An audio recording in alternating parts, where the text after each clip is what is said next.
Come on. Get out the insurance cards, get out the copays. The office is open, my friends. Brought to you by drroto.com.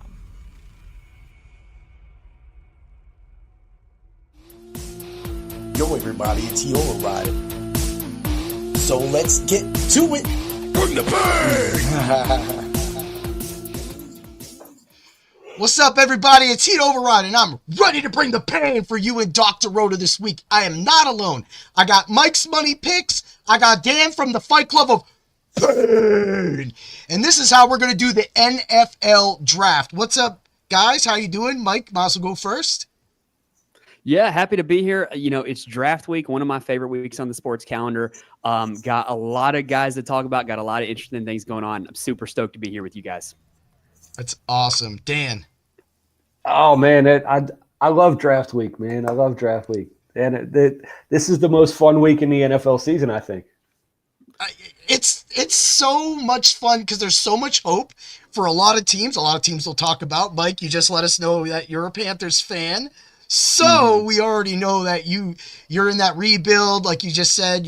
Bryce Young, looking back, I actually bailed on Bryce Young in my dynasty league. I feel pretty bad that I did that. I did the same thing, and I'm a Panthers fan, and it haunts me now because, It's just after year one, it was so bad. I felt like I had to get out of it, and it didn't help at all. But I did get J.J. McCarthy out of it, so maybe it ends up being something. At the end of the year, Bryce Young looked good, man. He looked good at the end of the year last year. He did. I ended super optimistic. I got Bo Nix. I drafted Bo Nix. And I still have Jared Goff.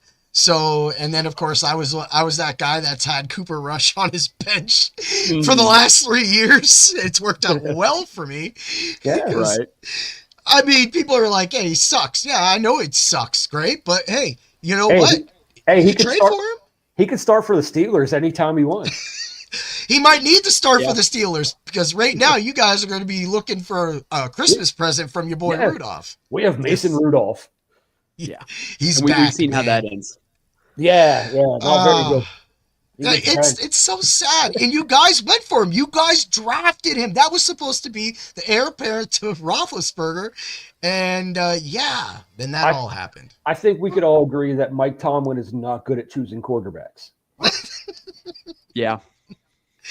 Hence last year again with Fields. A lot of people thought that Fields should have started instead of Wilson. I disagreed. I thought that Wilson opened up the passing game a lot more with his accuracy, but it was hard, man. I think they're both bums. I was going to say, I could see it both ways. Yeah, I think that Wilson was probably a little bit safer, but Fields might have given them a little higher ceiling. I don't think you were winning the AFC with Russell Wilson, but you might have missed the playoffs with Justin Fields. I agree. Yeah, I agree. But that's it.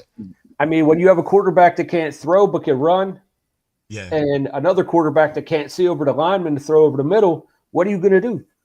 Yeah, I mean, there's only so much you can do. And at the same time, too, I mean, I didn't mind it from a fantasy football standpoint because, of course, not having Fields in there it allowed Jalen Warren to score touchdowns. It allowed Najee Harris, who I drafted, to score touchdowns. So I didn't mind the move at all. I'm not going to say anything, but hey, it worked out well for my fantasy team. As a Steeler fan, it was frustrating. Well, yeah.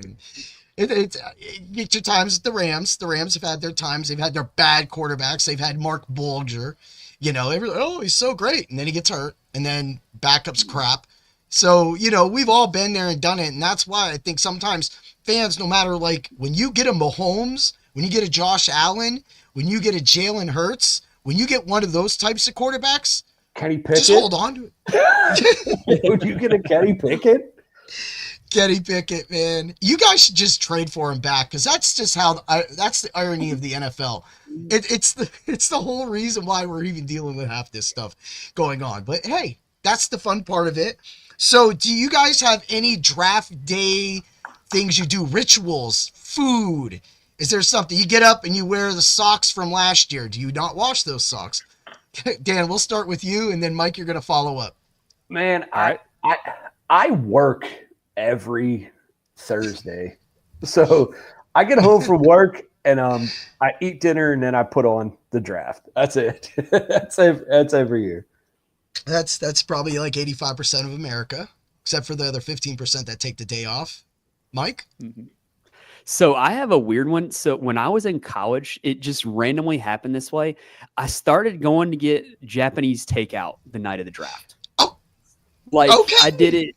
There was a really good takeout place near my college, and I went and got it my freshman year, and then my sophomore year, I'm like, you know what? I kind of want Japanese again. So I did it again, and then it just became a thing, and I tried to keep it going, but then, you get to be an adult, you get married, you have kids, and, traditions like that fall by the wayside. But, just some little fun that I had for years.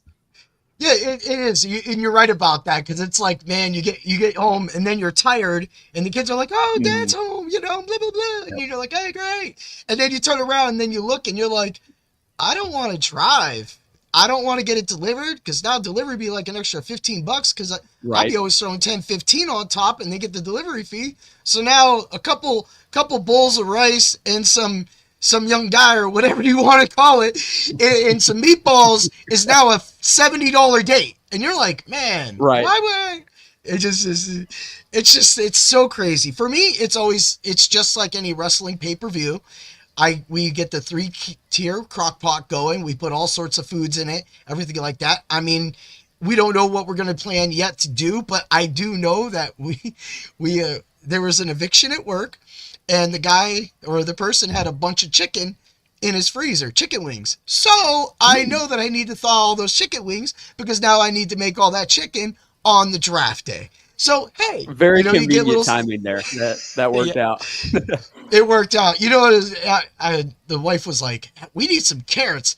And I was like, hey, give it a minute. Now, this is a long shot. It doesn't happen often. I was like, just give it a minute. On the table, there'll be some carrots. And I'm not going to shit you. There were some carrots by the end. I was like, I saw that bag of carrots. I was like, that's mine. We're bringing those home, because we have guinea pigs. So, there'll be for this and that. But hey, those are traditions that we all love to do. We all have them. Pizza, wings, Chinese takeout. I mean, that does sound good. I ain't gonna lie. That does sound good, Dan. Yeah, it does. It does. I was like, oh, there's some lo mein. I'm just going into it. Some just fried rice. Give me some of that. Like, okay. All right, if anybody out there right now, hashtag Chinese takeout draft, right? And then we should find like a draft thing and just have like a little countdown, the 64 of like all the different foods, and see who wins. By the end of this podcast, I'm pretty sure Chinese takeout is going to win, because we have just made that a thing. So, guys, beautiful times, beautiful things. The draft. Mike, you did a full 32 pick draft mock, and you've been writing a lot of articles for both Dr. Roto MSN, and for your personal stuff, man. How's the journey been just going through all this? So it's interesting to do it from the draft perspective, because I've always considered myself like more of a college football guy. So it's basically like, you watch college football, you watch everything for 4 months, and then it's college basketball season, and then that ends. And now it's like I got to get back into football mode and back into draft mode and go back and rewatch all these guys and kind of reintegrate myself with all these guys. But, it's been a blast. I've never really done any like formal rankings or formal like big time mock drafts like this. So it's fun to actually put pen to paper and actually take stands and make your decisions. And it's just different than, kind of having any other perspective on it. I agree with that. Dan, and since Dan's been doing the Fight Club of Pain, he's actually become a semi-writer himself. He's been putting notes down, pen to pad. That's something that a lot of the real experts do, because, man, we can all look at computer screens, but the handwriting it on paper is great. And Dan's been throwing me his notes, and you guys already see a lot of my stuff. Dan, how's it feel, man? Oh, man. This is my first time ever talking about the draft or football with you. So yes, it is. It is. I'm excited about this. I really am. That's awesome. All right, I'm gonna run through Mike's Money Picks draft that he just did. He has a whole video on it on his YouTube, so you want to make sure that you get over to Mike's Money Picks on YouTube and follow him and look at all of his videos, as well as Dr. Roto, all of his work on Dr. Roto MSN and Dr. Roto as well. Some behind the paywall. You got to pay for it, man, because, that's the deep stuff. That's deep dive. That's where the pen and pad, right? But on the other stuff, you just get the pad. And whatever's left on the pad, as you guys have seen, and Dan sees this, like he sees the beginning of my Fight Club of Pain, where I get all my fighters for the UFC ready. Then he sees me add the positives and negatives, the odds. Then he sees me add the picks, and then he sees me adding knockouts. Like he sees the whole thing. It might be a little much, but that's the way it is. So let's go over. We'll do 5 picks, and of those 5 picks, we'll start with Mike. You tell me which one sticks out, what moves might happen, because you just brought up right before we went live that your 5th pick is not going to be going that way, that it may change. So we're going to go Cam Ward, number 1, to the Titans. We got Travis Hunter to the Browns. You got Abdul Carter to the Giants. We got Kelvin Banks Jr. to the Patriots. And we have Mason Graham to the Jags. But good pick. It's a good pick. Yeah. That's a good pick. Oh, he loves that pick. I do. Dan, okay, we're going to go to Mike. Dan, why do you love that pick so much, Mason Graham? Oh, man. Truthfully, that's what the Jags need. Mm-hmm.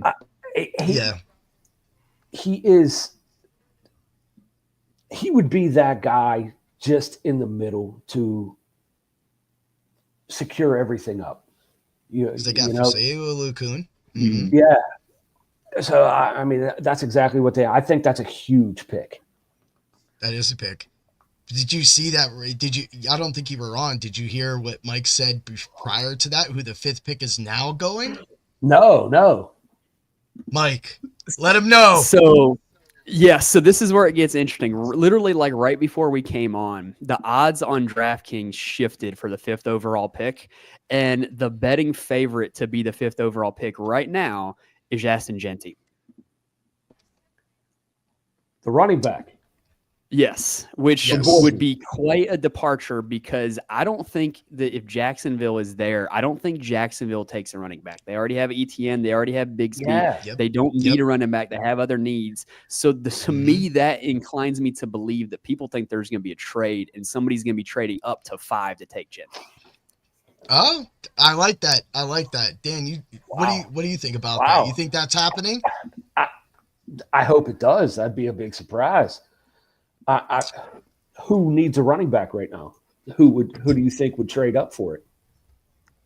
I think there's 2 prime candidates. I think there's Chicago and Dallas. Chicago has been very much in the market for a running back. They only have DeAndre Swift. He's not a guy you want to give like 25 carries a game to.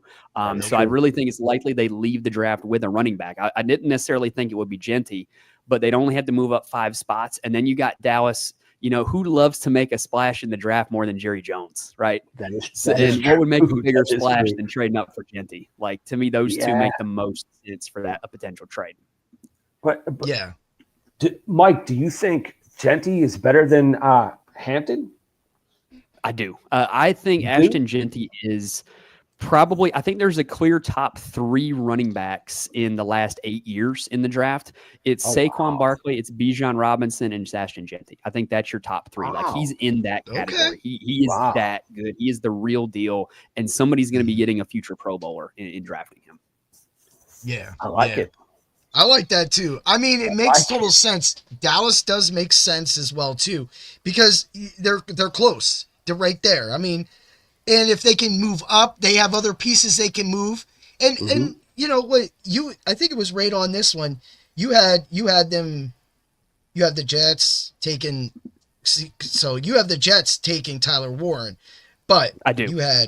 You had Dallas taking. Who am I missing? I'm missing Dallas right now. Dallas is at 12. Who did 12? Yep, there we go. I don't have taking Tedrow McMillan. Yes, that's right. Which, for some reason, my thing is cut off. The funny thing is like, if the trade does happen and somebody trades up to 5, it's just going to be a domino effect, and everybody's going to be like going with plan B, because it seems like there's very much a consensus top 5. I'm actually a little bit different. A lot of people have Will Campbell going forward to the Patriots. I'm a Kelvin Banks guy over Will Campbell. I think Kelvin Banks was a better recruit coming out of high school. He was a better player in college. His measurables project better to the pros. I don't quite understand why everybody has Campbell over Banks. So it wouldn't shock me if it was Campbell. There's a lot of people out there that think it's going to be Campbell. But me personally, I'm kind of planting my flag on Kelvin Banks. Yeah. Maybe it was because Campbell played better opposition at LSU. That has a little bit to do with it. So Campbell's just an elite pass blocker, like elite level pass blocker. But to me, Banks is more of a complete player. When you look at what Texas's run game did last year with a bunch of backup running backs, Banks was out there just mauling people in the run game. Yeah. And I really like that in an offensive lineman. And, you know, if you're going to put Banks on the Patriots, who practically are in a full rebuild, you might as well have someone that's going to get nasty and add nasty to the line rather than have someone that's just great out there protecting your quarterback's back. They need nasty on that line because that line is nasty right now. That line is it's not a good line. That's not a good line. No, it's not a good team. Not at all. They failed me, though. I picked them to be the worst team last year. And in the last game, they had to get all big. Like the Joe Milton game. Yeah, the Joe Milton game. The Joe Milton game. It just, come on, man. But it was close. It was still a solid bet. They were a bad team. And so that this does help that bad team. And bad teams, that's what bad teams do. They always will start with the offensive line, rebuild. The Rams did it once that it was made possible by Orlando Pace. Once Pace was selected, the rest of the Rams fell into place, man. So, but I've always hated Wayne Gandy. I've always hated Wayne Gandy. That dude used to get beat all the time, man. It used to drive me. Ex-Steeler, man. What do you want? Dude. That guy, no more nightmares to that guy. But, I mean, I feel like every single fan base has that one offensive lineman that they just remember, and it's like that guy, right? Like for the Panthers, all the OG Panthers fans will remember Byron Bell. He was not good, but he started a lot of those. I remember Byron Bell. Only at Dr. Roto would you hear a Byron Bell comment. Yeah. That's a deep cut right there. That's a real deep cut, man. Dan, I thought you was about to bust out. He was a Steeler too. No, Byron Bell was never a Steeler. I couldn't tell with Bettis running for all those yards, all those years. You know, it was just that's what lines do, and they make that, and that's again goes back to what we do. Denver and a lot of the big lines being able to say you could put any back there and they're going to run. The Rams haven't had a line since practically Gurley left, and that's right. It showed. Yeah. So now we've kind of adapted into more of a passing game, but as our line has gotten better, that's where you've seen the run game come alive. So I mean, Kyron Williams staying healthy and being able to score that many touchdowns in a Sean McVay offense reminded me of the Gurley days. So I don't know why that just sounded funny to say. The Gurley days. The Gurley days. So, that being said, so since I don't have some of mine, so for some reason, my screenshot goes 1 to 10, and then it goes 17 to 26. So, of course, Mike, you'll be able... I got the same one, man. You got the same one. So, Dan has that. You'll be able to fill that in, but we're going to go with the next 5. We're going to go with, Ashton Genty, who we just talked about, Tyler Warren, Jalen Walker, Will Campbell, and Armand Membu. If I said that right, I am bad with names. That's right. Mm-hmm. Okay, hey, I got it. It's not a UFC name. Those names are getting me. Dan gets it every week. All right, Mike, tell us about 6 through 10. What stands out for you? So the big one right now is what pick 6 is actually going to be, because if somebody's trading up to take Genty at 5, then obviously he won't be there at 6. And I think that if that were to happen, my pick for the Raiders, if they were to stay with that pick and not, trade down further, my pick for them will be Teteroa McMillan, the receiver at Arizona. He's a guy that basically we hear about 50-50 balls to wide receivers. They're not 50-50 balls to Tedero McMillan. They're 80-20 balls. He's a guy that just has insane catch radius, makes every contested catch, and he's really good after the catch. He's not a guy that's going to be a speed burner, but he's really good in the intermediate passing game and can really help that Raiders passing offense and give somebody that, you can't just double Brock Bowers all the time. You got to respect Ted McMillan as well. Yeah, I agree with that. And at the same time, that you saying that McMillan's going right up there, that's perfect. That is perfect for the Raiders. They need that. They need that guy. They need that guy to open everything up for them and get everything go. But they still need a running back too. It's like they also need a quarterback. Yeah. Well, the good news isn't running back. I think this is a super deep running back draft. Like, there's going to be guys taken on day 2 and day 3 that can start in the NFL. I love this running back class. And so, if you miss on Genty, it's like, maybe we missed out on a future Pro Bowler, but maybe we could find one later on in the draft. Yeah, I like that. That's definitely, and being a Penn State guy, Tyler Warren is kind of my guy. I know the Penn State, that was the one team I did have on the TV, but I would walk past it a lot. So, of course, I am not the college expert. I got you on the NFL, UFC, and baseball, but I'm not the college guy. But the one thing I do is I do have college on. And I love that you have, I still think no matter the mix-up, I still think, you know what? I can't doubt the Raiders being dumb and going for Tyler Warren either after having Brock Bowers, after Michael Mayer. It just seems like they're addicted to it. So let's not, Raiders, wake up. Don't do that. Please just pick McMillan so that Tyler Warren can go to the Jets and help the Jets, man. The Jets need it. We're done with their crappy tight ends. People are always like, yeah, man, Jets tight ends, man. I'm like, no, I don't care about your 1 yard, 6 yard touchdown, bro. I need that production like Kittle, and that's what Tyler Warren can do. Do you guys agree? Yeah. I love Tyler Warren as a prospect. Like, when he was at Penn State, they just legitimately moved him all over the field like a chess piece, and they got him the ball in a lot of creative ways. They were giving him screens. They'd give him the ball as a wildcat quarterback. Like, they were just getting the ball in this dude's hands. And even when it wasn't like a design touch, he's a really good route runner. He gets open. He kind of reminds me of the way he reminds me of George Kittle. He just kind of has this angry head down running style. And I really think that type of guy could really help the Jets. It wouldn't shock me if they went offensive lineman there at 7, but I really like Tyler Warren to the Jets. Yeah.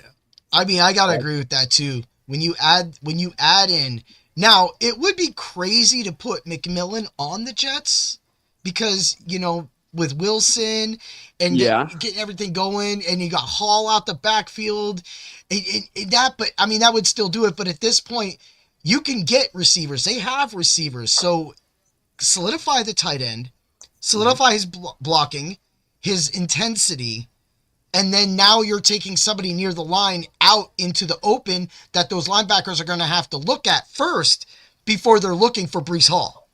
And that's the approach that I think that will help the Jets overall in the long run. And I love that pick. Yeah, you're not going to be able to cover him with a linebacker in the NFL. Like, he's a legitimate mismatch if you're covering him with a linebacker. And, anything they can do to make life easier for Justin Fields, because, we've seen a little bit of Justin Fields as a starter. If you make life easy for him, he can look okay. And Tyler Warren's a guy that can make it look real easy for him. That's the one thing, though. People are going to be so jacked up on Breece Hall going into a lot of fantasy drafts.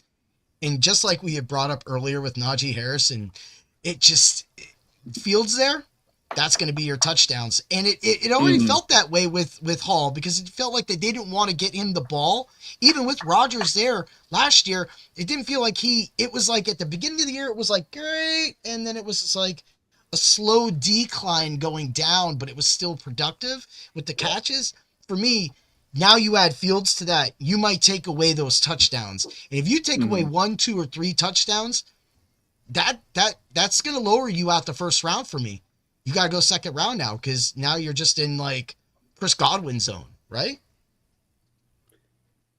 Yeah, I'm with you on that. So the one good news is if they do have Justin Fields, they're going to be running the ball a lot. Like, you're not going to let Fields drop back and throw it 50 times. So you might lose a little bit of touchdown equity, but you might get a little bit more overall volume. Yeah. And I mean, to bring that up, and Dan, we'll throw this at you because you're the Pittsburgh fan. When Fields does throw the ball, he was avoiding the alpha receiver. Yes. Does he do that same to Wilson, or will Wilson coming out the slot be able to be big for them? Because that right now, Justin Fields is a first read dump off guy. That's it. That's all he is. He's a first read dump off guy. If he doesn't have his first read, he dumps it off to the running back, or he takes off running. That's it. All he does his whole career. Yeah. Yep. So does that make Tyler Warren valuable then, if that is the pick, Mike? Well, I mean, I would assume he's going to be his first read a whole lot. Yeah. Hopefully. The only thing I could think of, though, is that with Pat Freiermuth, he didn't use him a lot. Pat Freiermuth actually woke up a little bit, but that's because Russell Wilson always kind of had these stints with his tight ends where he'd use them a lot, then kind of take some stuff off, use them a lot. We've seen that in Seattle. So now with that would worry me. So if you're going to draft Tyler Warren, I mean, of course, in a dynasty league, you draft him if you need him. But in any kind of league, you can get him late. You can still get that production. He might have those games. But that's the one thing that does worry me about Justin Fields, is that if he goes into those where he doesn't use the tight end, then we're just getting another Jets tight end off of a good prospect, thus negating the pick. Right. Now, the one counter I'll make, and Dan, you might back me up on this, you might not. I've always been kind of an Arthur Smith hater. Yeah, I can't stand him. I'm with it. Just seeing him in Atlanta and in Pittsburgh, I just don't know if he knows how to use his best players to actually make success in offensive football. And maybe, just not being in Arthur Smith's system will help Fields. Maybe. I think Arthur Smith only uses the players that he likes in the locker room. That's it. Yeah. Those are the only players he uses. That guy stayed late mopping. He's getting the ball the next time. Like, Cordell Patterson, we're going to give you the ball 17 times this game. You're going to get 4.5 yards, but we're going to keep giving you the ball. I mean, his usage of Bijan Robinson just infuriated me as somebody who drafted Bijan Robinson in every fantasy league that year. Like, it just was infuriating. And what you said right there about the infuriating part about Arthur Smith, that just brought back so many nightmares of what he did. And then he brought Cordero Patterson, who gave us those nightmares, to Pittsburgh. That's what bad coaches do. And he put Freiermuth on the bench for Cordell Patterson. Yes, he did. What? He put Jalen Warren on the bench for a half a year. Yeah. Most explosive player in that offense couldn't get on the field because of Arthur Smith. Yes. And he's sitting on the bench for applauding Harris. And then you game plan. You make a whole game plan without George Pickens. What? A whole game plan without George Pickens. Yeah, it's a good thing that Aaron Rodgers has never had to put up with Arthur Smith, really, because I think he would have definitely been calling audibles That's why he's going to retire, because that's the only place he has a choice to go. Retire or play for Arthur Smith. Yeah. I don't. Yes, that's actually just the funniest thing that just came out of this. What is it? What is that? Like, what is that? I just can't even. So since I'm a cutoff at this point, I'm going to need you to do 11 through 15. Rob, yes. Can we talk about that number 9 pick real quick? Will Campbell? Yeah, can we talk about that number 9 pick? Yeah. Let's go. Do it. Let's go. That's what people are here for. All right, that number 9 pick. Do you really think they're not taking a quarterback right there? So it seems like all indications are they haven't met with Shedeur, they haven't met with Dart, and they're just going to kind of continue along with what they've got. And honestly, if I were the GM, I'm probably taking a quarterback. But it just seems like from everything that I've read, it just seems like they're going to be content with what they got this year. And, you know, if you suck this year, maybe they think they're going to win the Arch Manning sweepstakes next year. But to me, it's like kicking the can down the road. Like, you're going to have to take a quarterback in the first round eventually if you want to get out of this purgatory that you're in. And it just doesn't seem like this year's the year they're going to do it. Wow. And that's sad, too, because by the time this is all said and done, Kamara's done. And it doesn't matter that we got Kendra Miller. Like, Kendra Miller got in there, and they didn't use him. Yep. And I'm pretty sure if Taysom Hill would have been healthy, we'd have seen a lot more of him than anything else. So that right there, you have no faith in Miller. Kamara's almost practically quit on them last year in primetime. And then we've got this quarterback problem. And you have receivers who cannot stay healthy. So to me, it's a health problem across the team. That can be solved with people staying healthy, of course, because they have a decent team, but you got to plan. It's the same with the Rams. When Stafford hangs it up, we have no option but Jimmy Garoppolo. And Jimmy's not always going to chill out behind Matt Stafford. Like, Jimmy's somebody that can go to the Steelers, start, and make that team instantly better than Aaron Rodgers, and the Rams can get a great pick or something out of the deal and bring in. But we have that same problem too, so I like that we have Garoppolo behind him, but going forward, I'm hoping that he stays, even though I cheesed him last year and the year prior, because I don't like him. But if he provides a future for my team, that's good. But we have nothing behind that. And that's where it gets when you get with the Saints. But it's worse. At least Stafford puts up numbers. At least Stafford can get his team to the playoffs. Yeah. That's all facts. So, I mean, if you were just ranking like future situations among all the NFL teams, the Saints might be number 32, honestly. Yeah. Like they have an old roster, but they don't have a quarterback. And they've got a brand new coach coming in. It's an odd fit where it seems like you got the old guys on their way out that want to win now, and they're just not equipped to win now. It's just a weird situation. Yeah. So we got Will Campbell, right? Going to number 9, blocking for nobody. Yeah, pretty much. Well, Kamara for Spencer Rattler. Spencer Rattler or Desmond Ridder, whoever they bring in, if he's even still on the roster, they're a train wreck. I'll take Desmond Ridder on the Steelers, man. Bring him on. You guys are going to have open tryouts. I mean, I don't know what you got. You guys might have to just go up to Pitt and sign a quarterback now before the draft. Like, make it legal. We tried that with Kenny Pickett. Oh, yeah. I know. Yeah. What the hell? Anyway. Okay. Okay. Mike, 11 through 15, could you please? Yes. So for 11, we got San Francisco taking Walter Nolan, the defensive tackle from Ole Miss. 12, I had Dallas taking Ted McMillan from Arizona. 13, the Dolphins taking Jahdae Barron, the cornerback from Texas. Right. 14, the Colts taking Colston Loveland, the tight end out of Michigan. And then 15, the Atlanta Falcons taking Mike Green, the edge rusher out of Marshall. Yeah. Oh, man. Woo. Who sticks out? Anybody? You got Dan? Dan, what sticks out for you? I agree with every one of those picks. I'm not going to lie. I agree. He chose them perfectly for every one of those teams. That's exactly what every one of those teams needs. Well, that's what you want to hear, right? Yeah, that's it.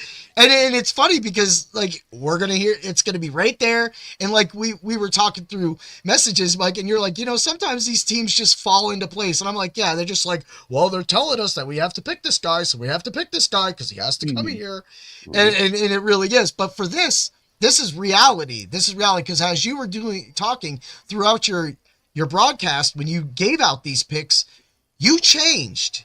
You moved a little bit.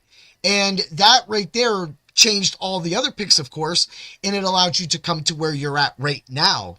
And that's and we'll get to Shedeur Sanders eventually, because a lot of people will be like, well, why ain't nobody talking about Shedeur? We don't need to talk about Shedeur because these picks right here are solid.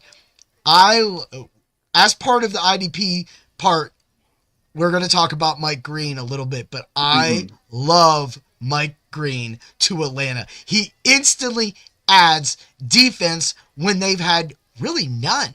So that for them, it's bad. What do you go on with that, Mike? What did you think about that? Yeah, like I mean, just what their came to pass rush in particular has just been bad. Like when you watch Falcons games, like even when they're ahead in the fourth quarter, they can't close these teams out like in terms of like game-winning drives because they're not rushing the quarterback. And you got AJ Terrell, who's a lockdown corner, and you pretty much half the field is covered, but you can't get stops because you just can't rush the passer and someone's getting open on your other guys. So getting a guy like Mike Green, who's just this elite pass rush specialist, can immediately come in and give them something that they need. Yeah. I agree with that. And that's why Caden Ellis had so many tackles last year. Because nobody was getting a pass rush and everybody was catching the ball or running the ball. And Caden Ellis is just like, woo, look at this, blank. I mean, dang. Yeah, somebody's got to make the tackle after there's a completion. Well, hopefully, and if they're not, we're scoring some touchdowns. Right. Dan, you got anything from them those 11 to 15? No, I agree with everything he said. I really like that Mike Green pick, man. He's a stud out of Marshall, man. Just a stud. That's, when we get to the IDP portion of 8 players, Mike Green is one of them. When I went through and I showed all the stats, I sent both of you guys the stats, and I equated those stats in a 17-game format to the NFL's 17 games.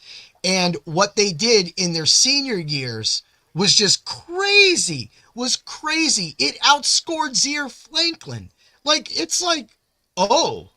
And like Zaire, he had 208 points if your league credited 1 point for a tackle, 3 points for a sack, 1 point for pass defense, 3 points for interception, etc., etc. If you did that, you're around 208 for Franklin. And when we get to it, you're going to hear some of these numbers and then how I dumbed them down because, man, these defensive players coming out, IDP hero stuff kind of things, that's what I do. Is wild, but it also helps with a lot of these plays, and it shows why Mike Green is going to the Falcons, and we'll get to that. We will get to that.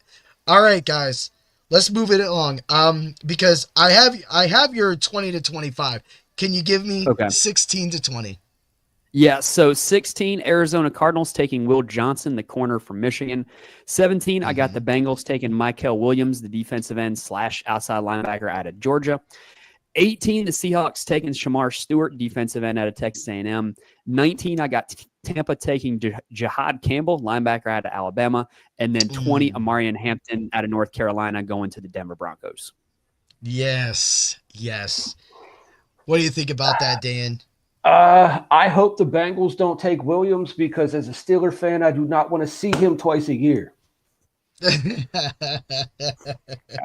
Hendrickson? With the defense? With the sack leader from last year? I do not want to see him twice a year. I hope they just pick someone that's not even on the board. So, honestly, you're rooting for them to take an offensive player because that defense is so bad and it's so far gone. Like, if I were their GM, I would have a rule, I only get one offensive player this draft. Everybody else has got to be defense because they just have to be better. If they had a defense, they'd be a powerhouse in the league. They really would. That offense. That offense is crazy. Dude, Chase Brown was a beautiful pick for me last year. I got him so late in my hometown league. And then by the end of the year, everybody thought I was like, I love Zach Moss. I wrote him up last year. And he was on his way to making that write-up good, and he got hurt. But I had Chase Brown. And that combined with Najee Harris kind of worked out a little bit for me. And then for some reason, somebody traded. I traded one of my tight ends away. I want to say I traded Sam Laporta for Mike Evans. Interesting. And in the league we could put a wide receiver at tight end. But I did have Evan Ingram, and I did have. Oh man, I had Brock Bowers. So. I kind of, because they went tight end premium, so I picked Laporta and Evan Ingram right off the go, and I came with Brock late. So, but at the same time, it was like when I traded him away, I was like, that was good. Hey, I was a defending champion. I fell, but I took third place. My next year's already paid for it, and I made like an extra $10 on top of that. So this year was Can't free. argue with that. So no, you can't, and make it. I couldn't believe he took that trade. I think he made the trade because dude did double tight end points or whatever. It was on it was a Thanksgiving day, and Laporta was on that day. And he had a big game that day too. Mm-hmm. So he did like I think the winner of that week won $10 of that day. So it helped him. But at the same time, that's what we get to. I agree. And there's two defensive players also that we're going to be talking about on this list. When you talk about, the Seahawks going for Samar Stewart, that's perfect for them. He is unknown. I feel that they could wait on him, but I think that, that's one of those guys that when I was looking at your notes that you brought out, that was what you called, you call him high risk. And I seen why you did that in a lot of my notes. We'll get to that real quick as well too. Not right now, but at the same time, I seen why he's high risk. So it feels like it's a reach at this point, but what did you feel that reach is worth it? Yeah. So if you were to not watch any tape on Shamar Stewart and you were to just watch him run at the combine and just see how he moves, you would be like, that's Myles Garrett. Like he looks like Myles Garrett when he moves. Yeah. And any guy looks like that, it's like, holy cow. Like they don't make many guys like that. But the reason why I think, and so that's why I think he's going to go in the first round. But then when you turn on the tape, he did not have first round production. Just simply put, like he just didn't. Like, he only had 4.5 sacks his entire college career. And really, when you watch him, like, he's close, like he gets pressure. Yes. He's in the right spot a lot of the times in the run game and just finish the play. So maybe there's going to be some defensive line coach out there that's like, I can get this guy to where he needs to be in the right coaching, in the right system. Maybe he can flourish. But at the same time, if he doesn't improve at all, he's not going to be a productive NFL player. No. And it looks from his tape, it looks like he has trouble getting off the blocks when he's coming in straight on. When he's not running at an angle, when he's coming on straight on, he has a hard time getting off of blocks, man. I thought he played too high, which I coached defensive line in high school for 5 years. Mm-hmm. That's like the cardinal sin of defensive line play is playing high. Yeah. I used to tell my guys, like, you stand up, you're coming to the bench. Simply put. Yeah, and I think I saw that too in my tape review of him. Athletic. He moves fast, but the thing is it like when you talked about the defensive line coach, of course, standing up, but I think that he needs to swim towards the inside more because a lot of his college tape that I watched had him flying out the outside right past the quarterback, which is why I wrote that up about him. Misses sometimes, but pressure's usually there and it disrupts. You're going to need somebody, if he doesn't change his play style, you need somebody behind him to make sure that sack happens or that extra pressure is worth it. Because if he's just flinging back there, they don't get to worry about him. They're just going to be like, he's just going to fly by. Don't worry. Which and is they're going to why throw the ball, is it? Which is why Texas A&M was actually a great fit for him because they had Nick Scorton on the other side. Nick Scorton That's right. took up every bit of the production that Shamar Stewart didn't get. Nick Scorton was a very productive, consistent, reliable defensive end, and they made a really good combo because of the dynamic between the two of them. Yeah, that's it. That's why I loved Jared Verse winning Defensive Rookie of the Year last year, especially when the Rams drafted Braden Fisk. I was like, nope. It's over. It's over for me. I knew it was happening, and it was big. And as a Ram fan, I'm happy because we needed to do that. We replaced one man with two men. That right there is how you replace a legend, and in strengthen two future legends. Last year, and I can't wait to talk about the Rams. But last year, it almost felt like watching the Fearsome Foursome. The way that team was flying at people in the playoffs, almost beating the Eagles, almost. And Jalen Hurts is not a slow quarterback. To be able to hit him that much showed where that Rams defense was. Guys, talk to me about it, man. You guys, you don't want to talk about my team? I'm sorry, I was watching. I was waiting on Dan to go. All right. Yes. Okay, I bet y'all fell asleep. Oh no, I was reading my notes. Sorry, but but yeah, they got to Jalen Hurts, man, and he's not a slow quarterback. And yes, they did replace the big man in the middle with two guys, like you said, and that's they did what they needed to do. They did everything they needed to do, which is what the Steelers did not do. We're gonna get to that though. In the NFL, there's teams that you just look at what they've done in the draft and in free agency, and you just know that they're well run. The Rams are a well run organization. Like it must be enjoyable to be a fan of a well run organization. I can't relate. Yes. when Les came on, I knew we was in it. I knew he was in it. And again, that goes back to organizations. If you stink, Browns, if you stink, then this is what you're always going to be. You're always going to know. And they go, oh, this is a mistake. It's like, it's no matter what they do. And they're still living with their past decision. And regardless of what anybody feels about Watson, the fact that he goes, I'm going to have a great year this year. Yeah, we've heard that before, bro. And that's why you don't take time off from the NFL. You can't take that much time off due to suspensions and everything and expect to come back and be at that level. You're older, man. It don't matter. When you come back and you start feeling those NFL hits and those things to your chest, that's why he broke. He couldn't take those hits anymore. And now here we are. My thing about him, he had one good season his whole career with the Texans. Yep. One good season. His whole career. He was average at best for the rest of his career. Huh? Well, you got that. Well, in what you said too, like I can't think of a single good example of a guy who was suspended long term or had a holdout long term and came back the same player. Like there's just a laundry of stuff, like Melvin Gordon, Le'Veon Bell, now Deshaun Watson. Like it's just not something that you come back from as a long layoff of the NFL. Yeah. It almost translates to the UFC as well, too. You can see some people, and they always try to say, well, we've been working on my ground game. I've been working on my punching game and stuff like that. But as we've seen over the past few weeks, anybody that comes out, as a matter of fact, we got one with Anthony Smith this week. This guy's he's fighting his 60th fight against Zhang, and Zhang is going to lay this dude out. Literally lay this dude out. And hopefully you're not an Anthony Smith fan, Dan.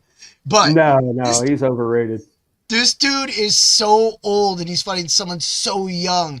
And that's, again, it goes back to, it's like, and then the other layoffs that we had come back, Gunnar Henderson, he actually was able to finish that fight, but he couldn't finish the fight. He couldn't lock the guy away. He couldn't do anything. He just held him there and took damage and made the fight. So that's all that these people that take time off, unless you're a superstar, like John Jones, he could definitely come back and beat Tom Aspinall. But I think Tom Aspinall is going to sleep John Jones when he comes back. I know we just went UFC there for a second. Oh, we'll talk about that in a little bit. But that's actually tomorrow. In 24 hours, we'll be talking about that. But go on. I mean, with the NFL, it's hard to play now a 17-game schedule. Yeah. Let alone take time off, be suspended, not hold out through training camp, and still be in tip-top shape. As a human, you can't do that. No. That sport requires the absolute peak of physical condition, and if you're not in, it's not going to end well for you. I agree with that. And I know that, I don't want to bring this up, but I'm going to bring it up. It's why, people keep going, oh, Colin Kaepernick could step into the NFL and play today. He might, but he did get benched for Blaine Gabbert last time we seen him, and it doesn't matter what he did. He's going to get that first hit, and he will get hurt. He wasn't good when he played, man. He wasn't good against the Packers. Against the Packers, he always lit them up. He had four good games his whole career against the Packers. To me, if there's anything that shows us playing quarterback in the NFL is hard, watch the UFL, because honestly, the UFL, I enjoy it. But pretty much every position other than quarterback, it's NFL caliber players. But the quarterbacks are not NFL caliber. And you can see there's a big drop off. It's just, you can't ignore it. Yeah, it's the same thing with pitching. It's the same with goaltending in the NHL. And it's the same thing. We could go across the whole board like we just did. Golfers, you could tell who the greats are. You could tell who the people are that get lucky. But, I mean, I'm not a golf guy or anything like that. We're not going to bring NASCAR up because we all know crashes happen. But at the same time, when you look at the rest, it's that sauce. There is that position that is more valuable than any other position. Unfortunately, it is quarterback in the NFL. And that's why top teams have top quarterbacks. And woo! All right, let's get these next few picks, get through this. All right, so you had Steelers at 21 taking Shedeur Sanders, 22 Chargers, Matthew Golden. I do like that. I like that. We got Green Bay, Donovan Iziriaku. Oh, I love that. That pick for Green Bay is a perfect pick, right? We got Maxwell Hairston to the Vikings. They need it. And then the Texans picking Josh Simmons. Mike. Mm-hmm. Who stands out? I mean, I know a few people stand out at that one. Well, do we want to talk about the elephant in the room? Yes, let's get to Shedeur Sanders throwing to the Steelers. Dan, you do not like this pick. Dan likes Jackson Dart. I do like Jackson Dart. So I'm going to let you guys talk for a moment while I sit here and kind of laugh, because I love that you guys want a quarterback and two different ones for this position.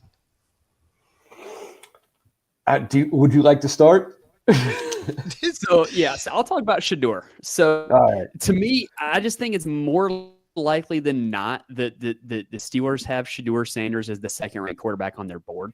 Like, I think that, like, the way that this draft is probably going to fall, I really think it's going to be one of those, like we saw with Brady Quinn, like we saw with Aaron Rodgers, where Shedeur just keeps falling through the first round, and it's like, who's going to take him? And then it gets the Steelers, and it's like, dang, we didn't know we were going to have a shot to take this guy, but yeah, he's the best quarterback left, and they end up taking him. What I like about Shedeur is he doesn't necessarily have the biggest arm, isn't necessarily the biggest, the strongest, the fastest, but the dude makes plays. And you look at a lot of these end-of-game scenarios they were in, like a lot of the end-of-game scenarios he had at Colorado where he's just clutch in a 2-minute drill, a lot of big third down and fourth down conversions where you just can't get him off the field. And to me, a team like Pittsburgh, that you already have the great defense, you already have some good offensive skill players, just get a guy that can get you some third down conversions, that can get some 2-minute drill production, and that could kind of take that team to the next level. I agree with everything you said, but he's very predictable when he throws the ball. He's very predictable. He always has been. You could look back. Pats the ball every time he throws it. He has to stop doing it. That's fair. He does not have quick feet at all. His footwork is slow. And in an Arthur Smith offense, I don't think he would be able to run that offense. That's why I think that's totally valid. That's valid. That's why I think they should pick Dart. I really do. I actually think he's the best quarterback in this draft class. Okay. I think there's an argument to be made that he's the best passer of the football in this draft class. I really do. Yep. My one concern with Dart is like I don't know if you guys play a lot of video games, but like, you ever played a game on easy mode and then all of a sudden you crank it up to hard mode and it starts hitting a little different? Like, I'm worried that the NFL might be that to Jackson Dart, because at Ole Miss, everything was so easy. The Lane Kiffin offense is so designed to get receivers open and for the quarterback to not even have to read it and just make the throw. But the thing is with Dart is he's so good because he can make all the throws. He's just going to be entering a new world of having to read and react to NFL defenses. Yeah. And the way I look at it and what I've read, Jackson Dart does a lot more homework studying film than Sanders does. Oh, Sanders is making songs with Daddy, eh? Yeah, I mean, like Jackson Dart's an absolute student of the game, so like, I absolutely could see that. And now I'm not gonna knock Shador because I don't know what goes on behind closed doors there. I think I was just going off of what I read. Yeah, absolutely. But yeah, Dart's a student of the game. Dart's going to do his homework, and Dart can make all the throws. So like, if anybody were to argue for Dart over Sanders, I get it. Like, I really do. I'm just thinking from the perspective of someone drafting. If you're Pittsburgh sitting there and you've had this draft board that you made since February and you had Shador over Dart and Shador keeps falling, you might have had it planned in your mind. You're going to take Dart, but if you're going by your board, I think Shador is probably going to be the guy they're going to go with. Yeah, I can see it. I can see it. And if it's not Dart, I hope it's Jalen Monroe. I'm not going to lie. I just don't want Sanders. He said he would rather take Mason Rudolph over Sanders. Now, if he could get his head right, he would be fine. He does have physical gifts, regardless of patting the ball a lot, because that can have me dying. And at the same time, but the thing is you can actually, I'm not going to say this is like the Commanders last year. You could actually put a rookie quarterback in this offense. They got to get a running back. They're probably looking at day 2 for that. But if you put a quarterback in there, DK Metcalf, Pickens, I mean, you got 2 of the meanest receivers in the league. They're going to get a pass interference if that ball wins. They don't trade George Pickens. Everyone's saying they're going to trade George Pickens now. Yeah. I mean, you guys are going to trade George Pickens to the Rams for Jimmy Garoppolo, right? You're going to do that. Yeah. We'll do that. Both parties, right? Hey, where everybody wins. We're back. Yeah. We got Puka. We got Pickens. Call it. We're Pickens and Pukas. I don't know what that means. So we're gonna move along. Let's just, with the last of it, let's go. If you could, Mike, 26 to 32. Yeah. So I had your Los Angeles Rams taking Grace Zabel, offensive lineman at North Dakota State. I love it. Baltimore Ravens. The Ravens at 27 taking Tyler Booker out of Alabama. The Lions at 28 taking Nick Scorton, defensive end from Texas A&M. The Commanders at 29 taking James Pierce Jr., defensive end from Tennessee. And then the Bills, I had taken cornerback Troy Amos out of Ole Miss. 31, I had the Chiefs taking offensive lineman Donovan Jackson out of The Ohio State University. And then number 32, I had the Eagles taking Derek Harmon, defensive tackle out of Oregon. I liked all those picks as well, too. I like them. Now, a few of these I've actually waffled on quite a bit because to me, there's just so much variables in play. And to me, there's a lot of arguments that you can be made here. Like, I didn't have Emeka Egbuka coming off the board in the first round, who I love as a prospect. I didn't have Malachi Stark coming off the board, who I like. Like, it's really tough when you get down here to differentiate between some of these guys.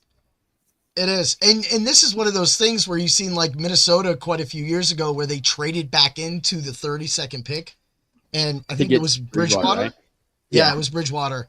Yeah. So that right there. I remember watching that with my boy and he was so excited, man. And he was like, we're going to do it. And then I swear he did a jump flip and a cart roll. And then we all know what happened with Teddy Bridgewater after that. Great quarterback though. Just needs to stay healthy. But yeah, I love that. But if you add, I mean, that would just give the Eagles so many more weapons. If you put Ibaka on there. So them going DT to add to their already strong defensive line to losing Josh Sweat, that's fine. They could lose him, but at the same time, they got everything else is still kind of in check. They still have to kind of get to that cornerback. But when I was doing my rankings of the Eagles, and I got to the 32nd pick, all the good corners were gone. So it was just leading up to them selecting a corner later in their draft with the 64 pick, if they hold on to that, or if they don't move up for somebody else they like.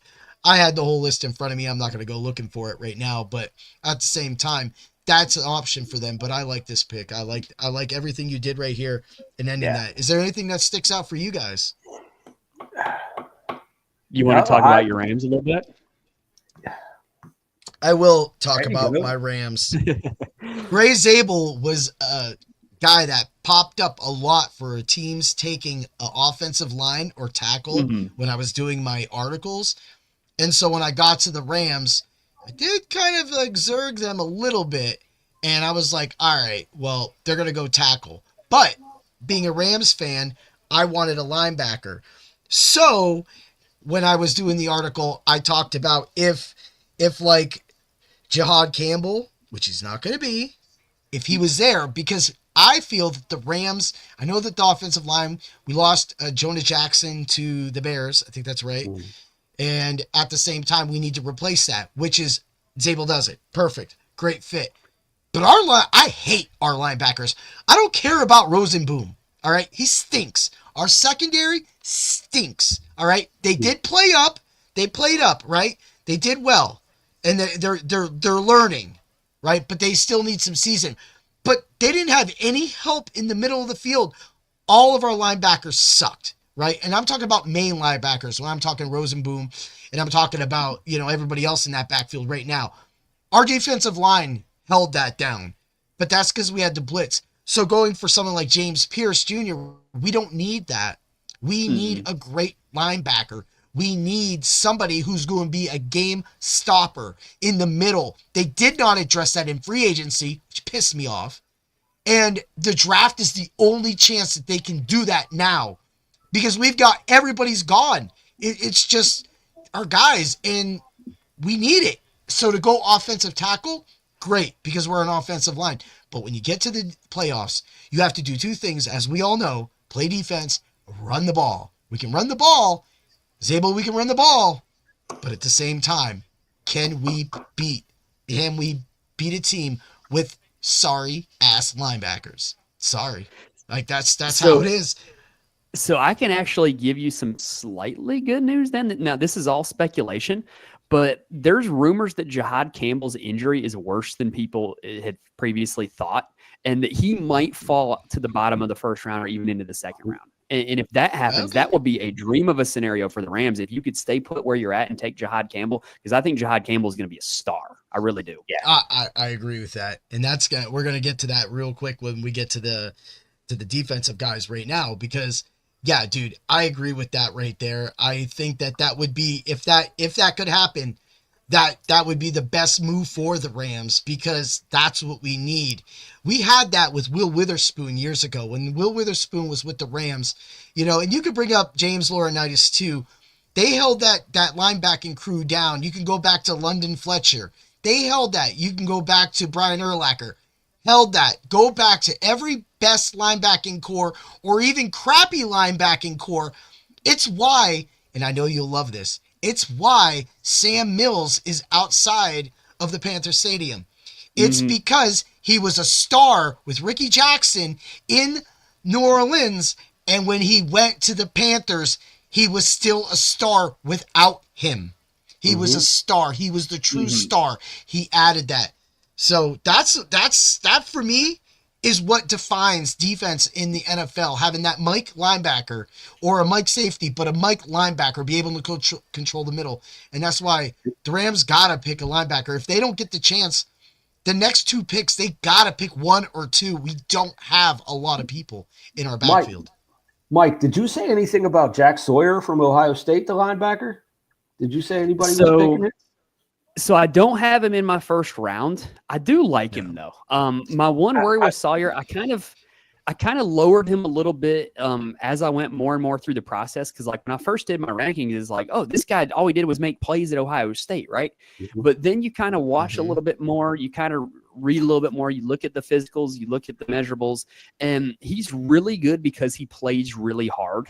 Not necessarily because he's the biggest or the fastest or like the most refined technically. And, obviously that'll play well in the NFL, because the guy's going to show up to work every day and he's going to give you 100%. And you can't have enough guys in your locker room like that. But I don't think that that's going to get him drafted in the first round. I mean, just like you guys were talking about the Rams, I think he would be a good fit on the Rams. I mean, if they wanted to pay up. The only problem with that is the Rams only have the 26th pick right now, and then after that, they don't get another pick to the 90th pick. So if they go with the 90th pick, they're going to be looking at someone like Kobe King or Smail Munden Jr. at 127. That's why I said if we don't get a chance at a great linebacker at that 26, then we should be double drafting both if we can get Kobe King or Smale Munden Jr., that would be fine with the next 2 picks. Well, they have the 101st pick overall too, but I think that at this point for linebacker, those would be the 2 linebackers that I like if they can't get one in the first round. Well, what you're going to be looking at really after Jihad Campbell, this linebacking class is a bunch of specialists. Like a bunch of guys that do one thing really well but aren't complete players. So it might be a situation where, you bring in a Kobe King just stuff the run, or like a Danny Stutzman who's just going to fly around, right? But you don't really have a whole lot of guys that are just complete players other than Jihad Campbell. Exactly. That's it. They need to trade up. Rams, trade up now. Like, I don't care who you got to trade with. Just trade. Trade with the Steelers. They're undecided. Shadur, they can pick Shadur, or they can pick Jackson Dart at 26. But just give me that. Give me that, man. Like, come on. So the whole reason that this whole podcast came for, I wanted to focus on a few IDP, and I know that Dan's not a fantasy football guy. I did get him into fantasy football last year, though. I did play. You picked a team up.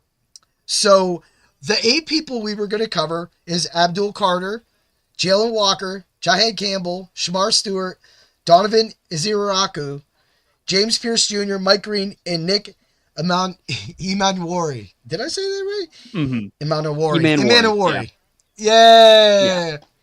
See, I get to practice, right? So I'm going to read off real quick just what I saw in the game tapes of all that real quick. Then Mike will follow me, and then Dan, you behind that. Abdul Carter, all pro. Great initial penetration. I love the way he just comes in. He's a stuff monster. Every time there's a run on his side of the field, he just seems to be there. Even if the run gets past him, he turns around real fast and locks it up. And the number one thing that all leads to is that just means that man is camping in the backfield, right? He might be the best player in this draft. I agree. Great. I mean, we might as well just throw it on there. What do you guys think? Right there, you're good with it? Mike, what do you think? So if I were to make a player comp, it would be Von Miller. Like, just the way he moves reminds me so much of Von Miller. And we all know how good Von Miller was for a decade, right? Like, just all pro, Super Bowl MVP, broke my heart when he was Super Bowl MVP as a Panthers fan. And just, to me, that's what he reminds me of. And the thing that impresses me the most is you can't coach motor, and the guy's motor never stops. And it really stood out in that Notre Dame game against really good offensive linemen, against a really athletic running back in Jeremiah Love. He was running Jeremiah Love down from behind. He was running Riley Leonard down from behind, and he just never stopped. And just he was everywhere. That right there is the true definition of a defensive player, Dan. You want me to talk about Abdul Carter, or do you want me to talk about somebody else on the list? No, we'll get to the rest of the list. We're gonna do Carter. Give me your few takes and what you think, what you like. I mean, at every game, you can watch the tape. That kid flies around. No matter, no matter who they're playing, he gets his tackles. Yep. He lives in the backfield. Yep. Yeah. He just that's why he's camping. I mean, he lives there. Yeah. And it has to be someone special on that edge to stop him. That blocking, because he's just too quick. Yeah. And then it's great is that he's in if the Jets draft him, he'll be in the AFC East. I mean, other than the Bills, the Dolphins line, not really that good. Patriots, yeah, exactly. So it's just gonna happen, man. Right, guys? This is a great pick.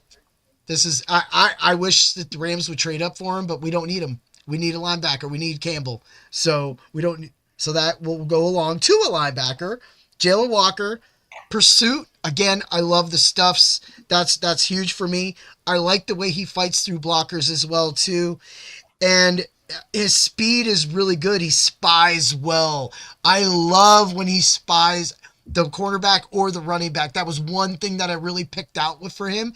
And I don't know if that's overall his strongest suit, but what I like when I saw him spying like that, that's what I was talking about earlier with like Mike Singletary, the eyes wide open.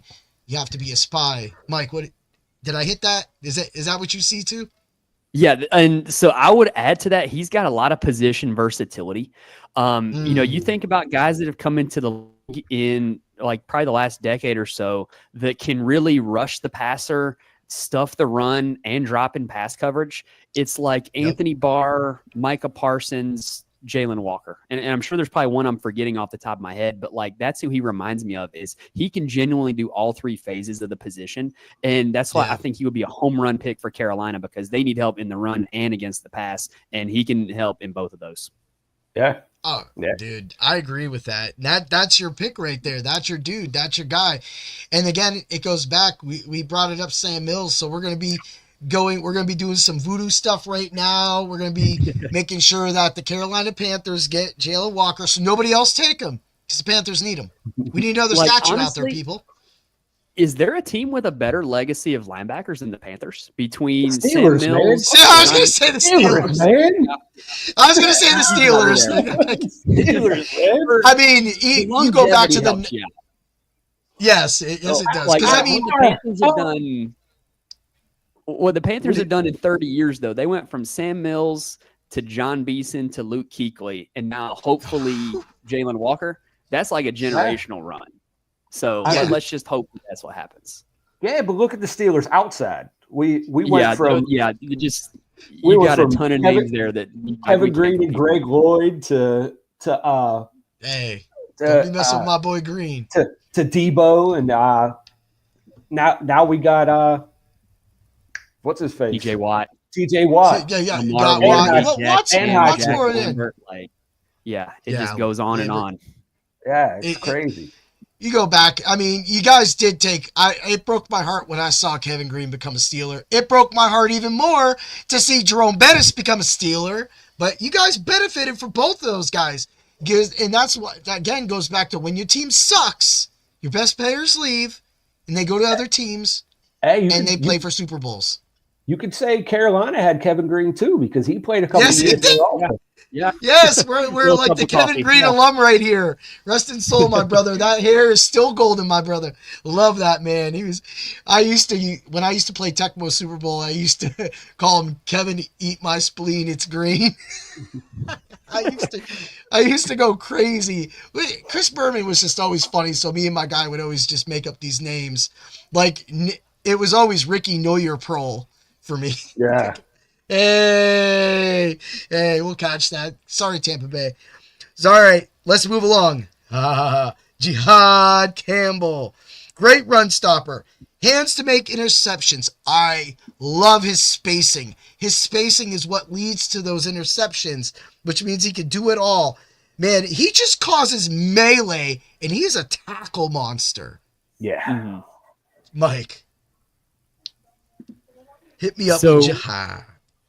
So what I like about Jihad Campbell is, we kind of talked about this earlier. The linebacking position in the NFL right now is a bunch of specialists. And Jihad Campbell is not a specialist. He can do it all. He can be a 3-down linebacker.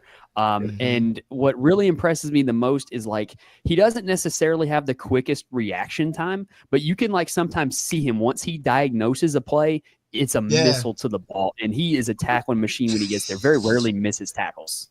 No, he don't. Dan, what have you seen?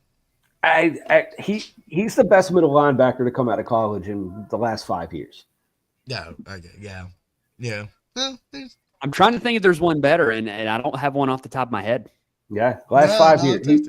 He's the best middle linebacker to come out of college in the last 5 Well, years. I will say this. Most of the great linebackers that have come out are usually edge rushers now. So they're all looking at that rushing the quarterback. But when we talk middle linebacker, we're not getting a lot of people out there. I mean, if Jack Campbell in Detroit could evolve into that, I think we've seen that happen with, a few other linebackers. But at this time right now, those guys are all longer. They've been around. I mean, and then another thing too, a lot of the guys that develop into the best linebackers weren't necessarily great prospects. Yeah. I don't remember Fred Warner getting drafted very high. No, I don't. No. Yeah, I might be misremembering that, but Jihad Campbell, he's a truly good prospect, and he's going to be a truly good linebacker. Yeah, I agree with that.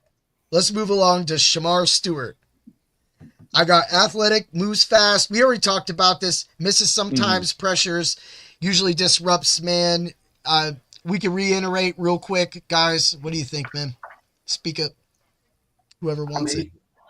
I mean, he's another edge rusher. Yeah, but he's a specialist. Like Mike was saying, he's another guy that's just a specialist. He's an edge guy. He comes off, he's strong, he's quick, and I just don't like his bull rush. When he tries to bull rush, he gets bullied sometimes.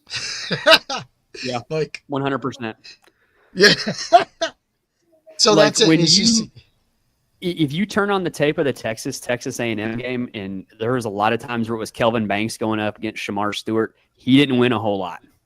Like, that's two guys that are going to get drafted in the first round, and one of them very clearly got the better of the other one.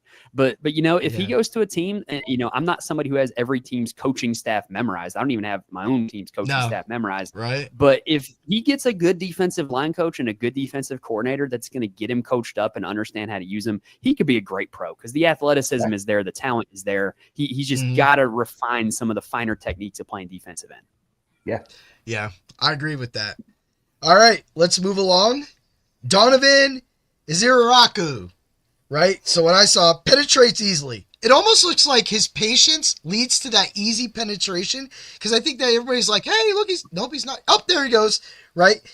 And I love that he gets that pressure. It led to a lot. I'm going to bring this up at the end when I do the points that he was the number one. He literally, under my scoring system of these 8 guys, he was the number one guy in an IDP format if scored with what he did in a 17-game season, not the, 13? 12. It was 12 games he played last year, not the 12. So if we put that out, I'll get to that real quick at the end, but that's what I got. Mike, what do you think, man?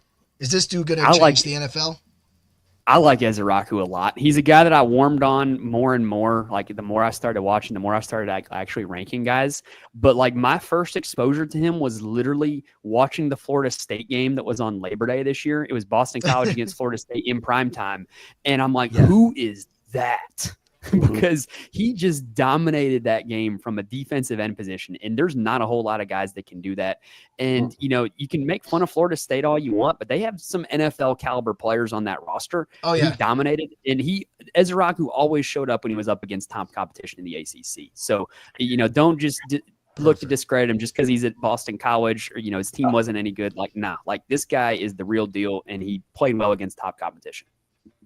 Dan. I agree, man, but I mean, he did win that award for the top defensive end, right? I believe so, yes. In college, yeah. What is it, Ted Hendricks Award or whatever it is? But I mean, he did win it. He has great IQ. He has a great burst, but he lacks strength against big offensive linemen. Man, he does. He lacks his strength, and he doesn't possess that straight line speed when he's chasing down running backs. I'll agree with that. I mean, I do like his handwork. Go on, Dan. I mean, if you take away his best game, which he had like 14 tackles and 4 sacks or some craziness like that against Western Kentucky, his stats weren't that great this year. I'll give you that. I mean, that would take his 16.5 sacks down to 12 sacks, 12.5 sacks, which was still solid for a lot of the players that were covering today. And I agree with that. I mean, Mike, did you have something to add to that? So the good news with Iziraku is I think that whatever team drafts him, it's likely to be at the end of the first round. So these are likely teams that are already good, already have good defenses. And I think they're probably just going to ask him to come in and be a pass rush specialist and not ask him to go toe-to-toe against offensive tackles in the run game, which would certainly be his strengths. And kind of at the end of the day, kind of the juxtaposition of the last 2 guys we just talked about. If you could give Shamar Stewart Iziraku's technique and Iziraku's motor, that'd be like the dream prospect, right? But that's kind of the disconnection on both of them. Stewart's the physical specimen. Iziraku is just the dog. So dude, my Iziraku notes are nuts, dude. I think I fit almost every word in this little sentence as it went over to the right. Like I saw so much in that game tape. that it was just like, wow, like it's exactly what wowed you guys as well too. But like Dan, yeah, power. I mean, you look at he's 6'2", 248. You can say He's like not when big. you're doing it. No, he's not not. big. I mean, and you brought up Stewart. He's 6'5", 267. I mean, that's a ham at the end. That's a ham. Yeah. You're not running. That's like Vita Vea. Like you're not running up the middle on Tampa Bay as long as that man is there, and you're not going to run over the edge if someone can coach Shamar Stewart, because once he contains that end, you only have the other end to go. That's it. Mm-hmm. So let's move along to James Pierce, a terror in the backfield. He is fast with defenders on him because of his speed. And I'm going to say this, quarterbacks fear him because of that speed. When you were talking about Von Miller earlier, I feel that Pierce is the Mac of this draft. I like that. He is. Yeah. Dan, what do you got? Oh, I agree. I mean, he has great intangibles, and I think he has the second best burst out of any edge rusher in the draft. Mm-hmm. Mike? So I thought his run defense left a little to be desired. But in terms of just being a pure edge rusher, has all the tools, is just, his closing speed is insane. Like you said, like the quarterbacks are going to feel that pressure because they know if, oh crap, he's around the edge, he's getting here quick. Like you got to have an eye out for him, and he impacts the game in that way. Now I'm not going to be claimed to be somebody who has sources or somebody who's in the know or anything like that. Nope. Yeah. But I've read some stuff that says that the combine, they didn't like his interviews. And I don't know. Like, I don't know. Yeah. Is somebody throwing that out there to see how people react? Is somebody throwing that out there to affect his status? I don't know. But if an NFL team watches the tape and they like what they see, and as long as he didn't totally just come off as a complete a-hole in the interview, he's a first-round player, and he's a super talented guy. Oh, yeah. Truly. I truly agree with that too. I mean, the guy is he's just great at what he can do. And like you said, when he gets back there, and it's because of his over pursuit that he leads to his weak run defense. So that's that's going to be somebody that needs it and can use those stuff. Because man, he's definitely going to get a place in the NFL. He kind of plays every down like he's rushing the passer. Like yes, when you watch him, like there's times in the run game where he's like way upfield. It's like, where are you going? But when it is a pass, he's in the backfield. Like, I gotta say that, man. Like it was almost like if Shamar Stewart had his speed, he would be 30 yards behind the quarterback while he's flying by. Because I swear that's exactly what I said. I was just like, oh boy, he's fast. All right, Mike Green. Powerful. Hands. He just sheds blockers, man. Intangibles. 17 sacks in his senior year, man. This guy was getting it done for Marshall. And he's a good run stopper too. Sorry, Mike, for cutting you off. No, Dan, go ahead. Just get your stuff. No, I just wanted to say that. That's all. Go ahead, Mike. We're going back to Dan in a minute. Better get ready. Mike. Yeah, so with Mike Green, the one thing that impressed me the most is he just has this whole bag of moves, right? Like, he's not just a guy who's going to beat you with a speed rush, just a guy who's going to beat you with a swim or a spin. Like, he can do all of it. He's really great with his hands, really crafty in using them to get offensive linemen off of him. And to me, a lot of people probably nitpick, like, oh, the guy went to Marshall. Like, well, how are you going to draft somebody who went to Marshall? Like, I'd be concerned if he was just using his physical gifts to beat lesser competition, but he's doing it in a way that he's going to be able to do at the NFL level because he has all those moves, because he has all those techniques in his back pocket. Yeah, I agree with that, Dan. Yeah, I mean, he has everything you want in a 3-4 edge rusher. Mm-hmm. I don't think he would fare very well in a 4-3 base defense, but a 3-4 base 3-4 base defense, I think he'd be great. He'd be perfect. So you're trying to say the Steelers are going to pick Mike Green, right? But he's not going to make it to you guys. He's not making it to you guys because Atlanta's picking Mike Green. Yeah. You guys are sick. You would do it too. You would just throw that with Highsmith and TJ Watt. I'd be like, God, these guys just rush the quarterback the whole time. What's going on? Well, Mike, you got anything to add to that? I mean, you can never have too many pass rushers, right? No, you're right. That's kind of the situation that the Giants are going to find themselves in. Like if the Giants take Abdul Carter, which is what everybody thinks is going to happen, they're going to be left with Carter, Burns, and Thibodeau. And, it's either find a way to play all three of them or trade one of them. But they're all three good. Yeah, Dan. I mean, if they do get him, the Giants do get him, man, that defense is going to be unreal. That's already a top 5 defense in the league, but I mean that just adds to it. I mean, the Giants, the linebacking core is pretty good too. We'll go through it, but I mean, it would just that pass rush. You're getting up there where you're getting too many stars. There's too much. You're getting to the purple people eaters, the steel curtain, the fearsome foursome again. The orange crush. We're getting a bunch of different defenses if you get that much power on the field. And but just with simple math, if you're blocking 5 and they're rushing 4, you only get to double team one of them. Yep. Yeah. So who are you going to double? You're going to double Dexter. You're going to double Burns. You're going to double Thibodeau, Carter. Like you get to pick one.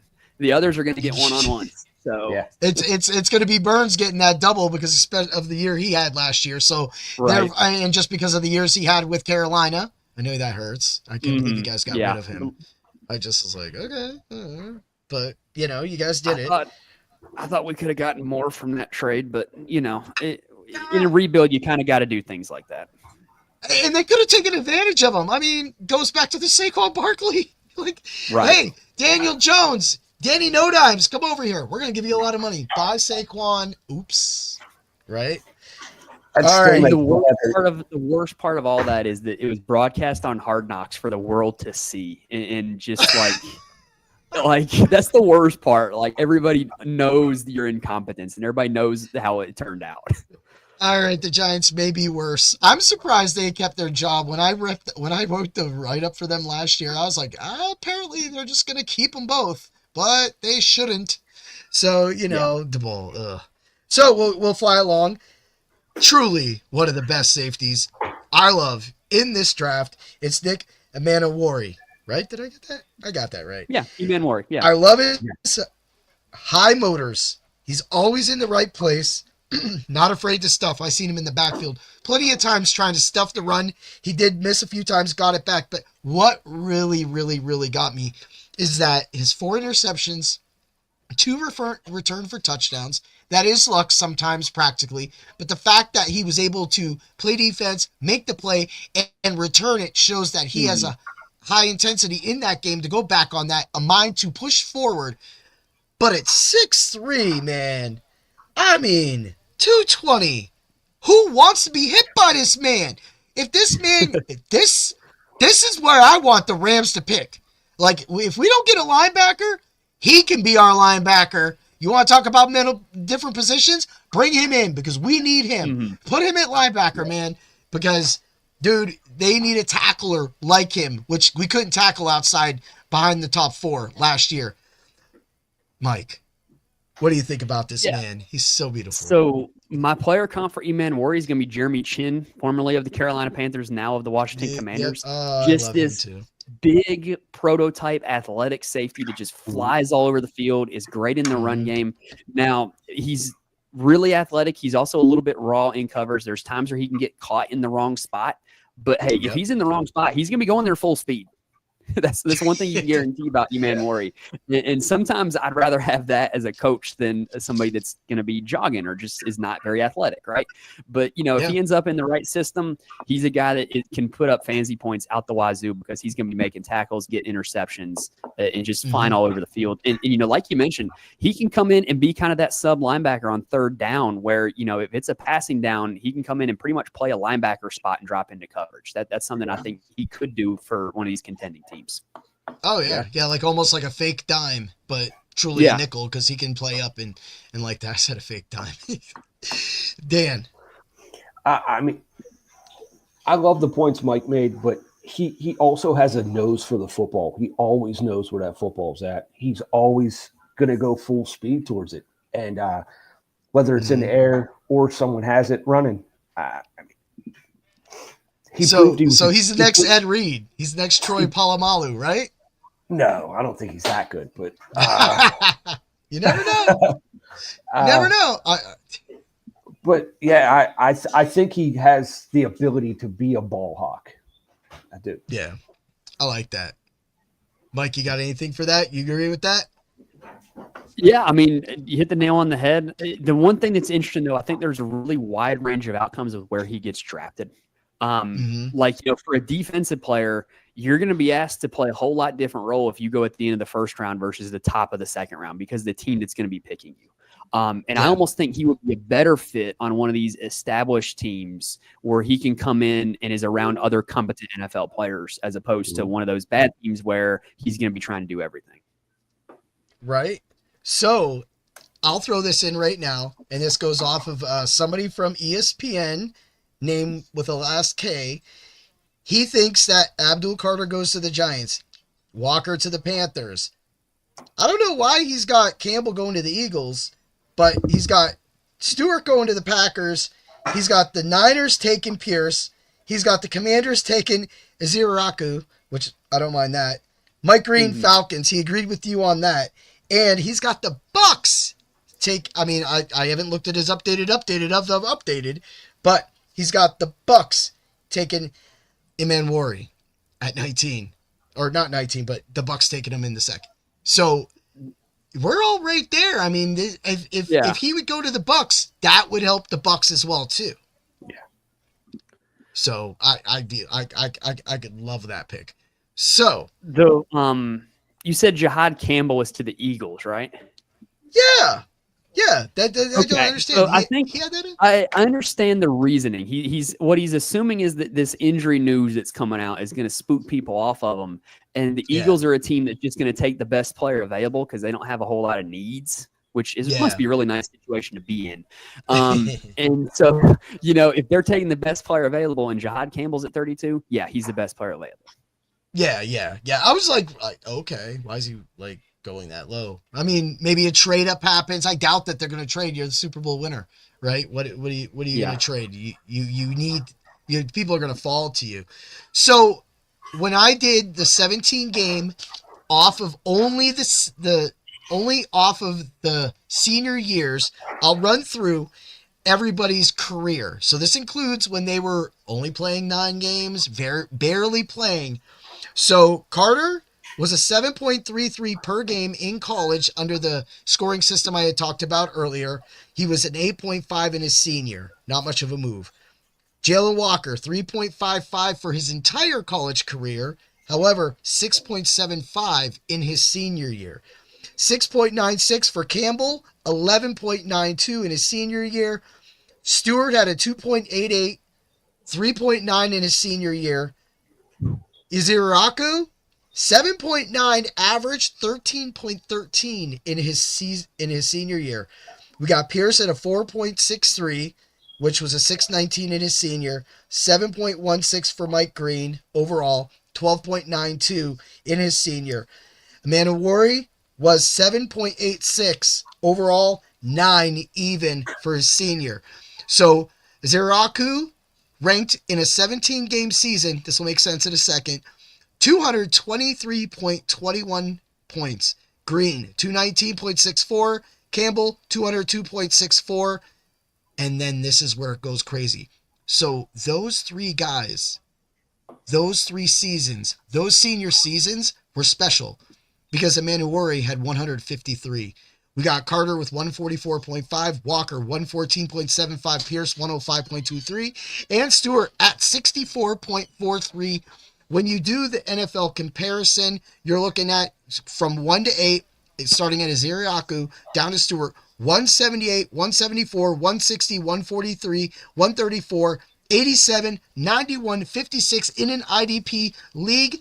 And real quick, if you want it to just round this out, Zaire Franklin was 208, Caden Ellis 187 for linebackers. Safeties 191, Buda Baker and Jesse Bates at 148 at 5th place, right? And Andrew Van Ginkel, number 1 defensive end scoring under this system, with Myles Garrett at number 5.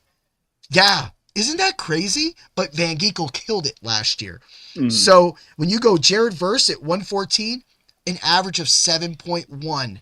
So when you do the comparisons and you look at that and you look at how special those senior seasons were, when they come down and you flip that out, each one of these players can get into the top 10, maybe, but top 10 to 30 easily in an IDP, making each one of these eight players special if you're in a dynasty league. Mike. Yeah, so how do you feel about that? I know you're not.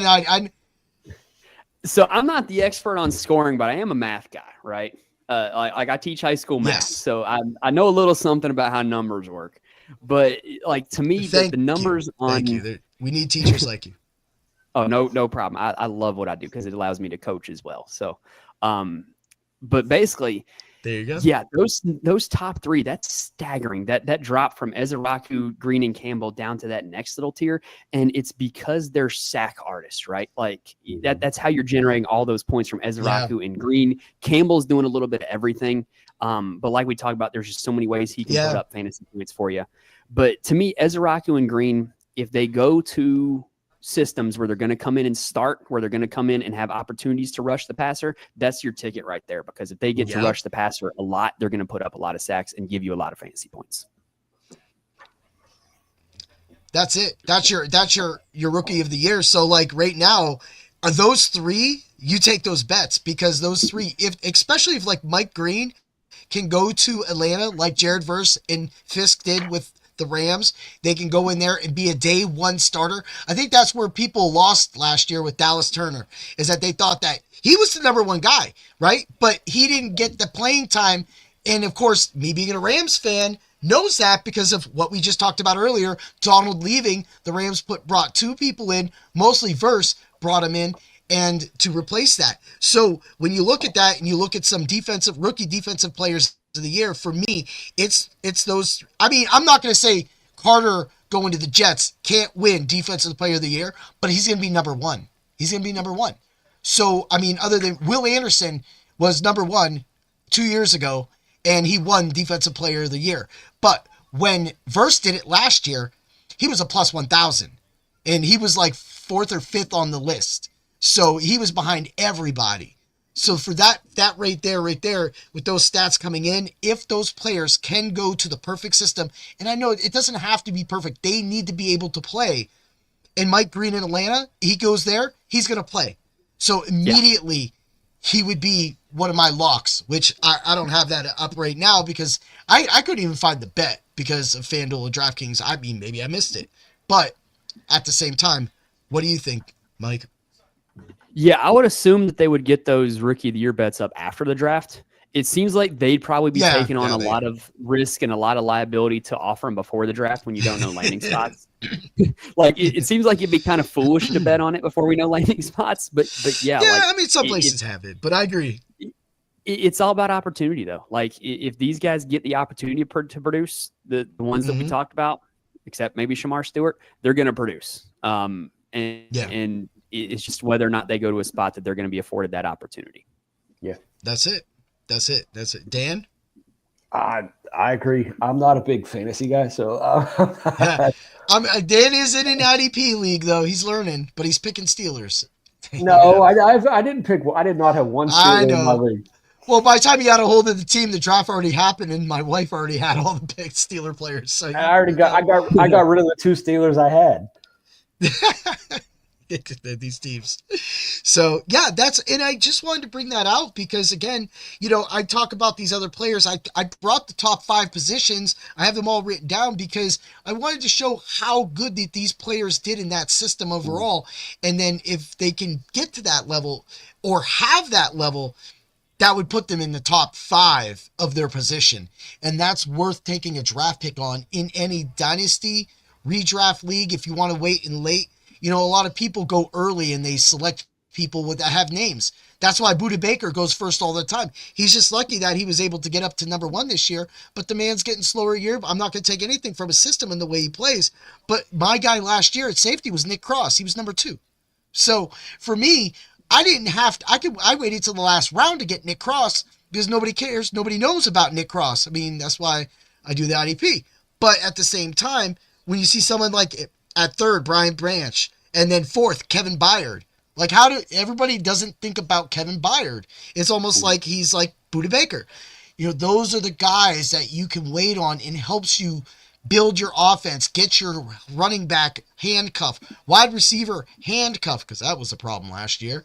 And that helps you build the overall team better rather than going for who you want, going, oh, Roquan Smith in the 10th round. Bro, get a tight end or something, dude. Wait on that. Pass on Roquan Smith. He's going to get dropped on his off week anyway, because that's what people do. And you can go pick him up then in redrafts, and then it goes from there. That's the way I approach it. And that's why players like who we talked about today, rookies that can come in and make that impact, is just the great. I mean, you're not going to get a Randy Moss, but maybe you will with Campbell. You don't know that. Yeah. What do you think, Mike? Yeah, I mean, that's one of the, you were just totally right, like with everything you said there, right? Like you just not always going off a name value, but thinking about landing spot, situation, and the player themselves. Like you got to consider all those things. You can't just consider, oh, I like this guy because blank. I like this guy because, you just got to consider a whole lot of different factors. Yeah, there is. And it's the same way. Dan, you got something to add to that? I agree. I'm just sitting here listening to you guys. Get you. I'm trying to get you. I'm trying to get him into the DFS UFC too, man. It's wild. I had him made a lineup like last 2 weeks ago when we did our lives. I have one for tomorrow too. It's going to be so much fun. We're going to have the DFS. We'll have the bold picks. By Friday, I will have also my 5 tastic picks for UFC Kansas City. I mean, we got Machado Gary versus Prates. If I had some glasses right here, I'd be wearing them because the Fighting Nerds, man, there's my team. But offensive rookie of the year, we don't know who that's going to be. Again, landing spots, they could be. But for me, I'm going Ashton Genty.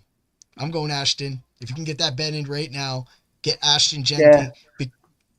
He's just, Cam Ward can play, but I just don't see it working out overly well. And I can see that Genty comes in, dominates, and is clearly the runaway winner for the offensive rookie player of the year. Guys?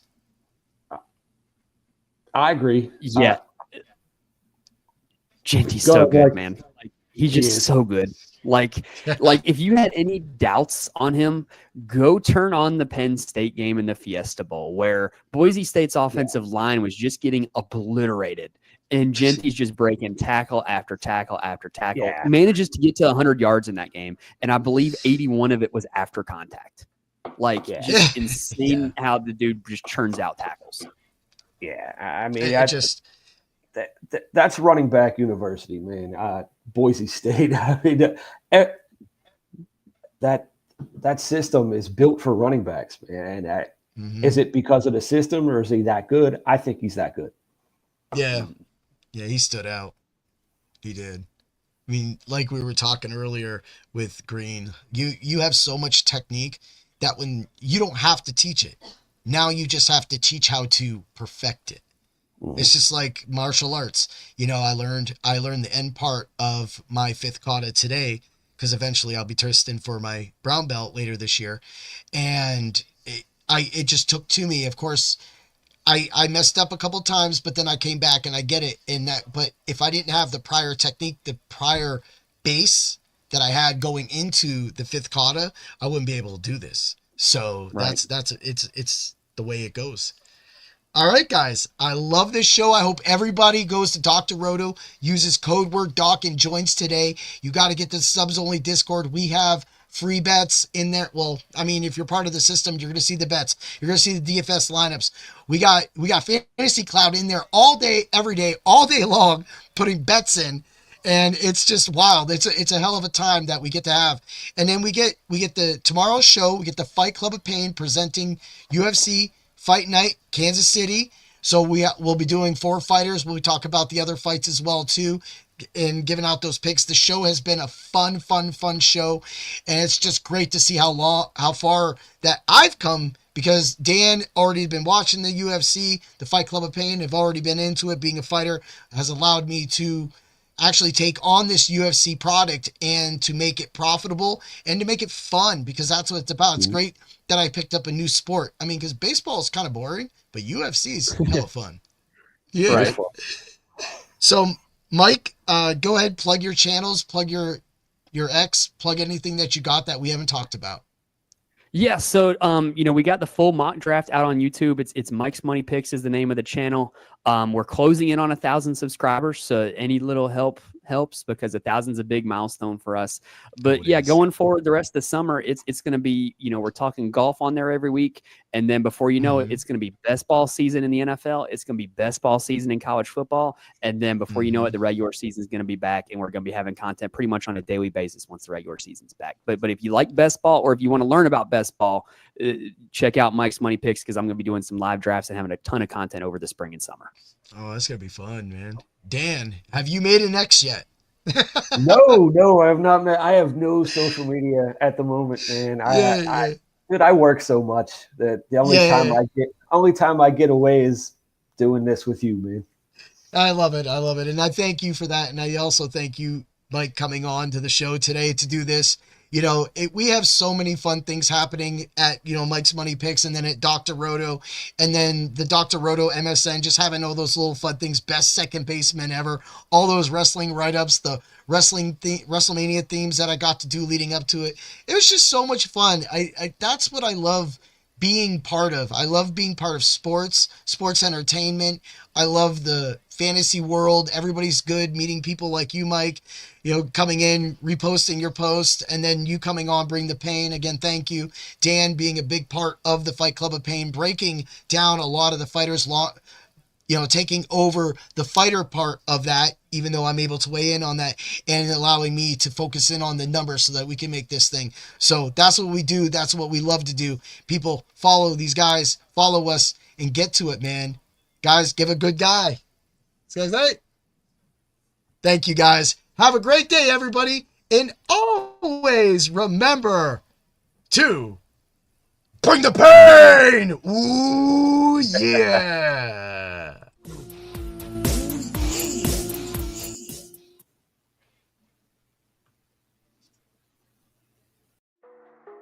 Thanks for stopping by the office. Get your fantasy prescription by subscribing to the channel and checking out drroto.com. And until the next visit, be well and take care.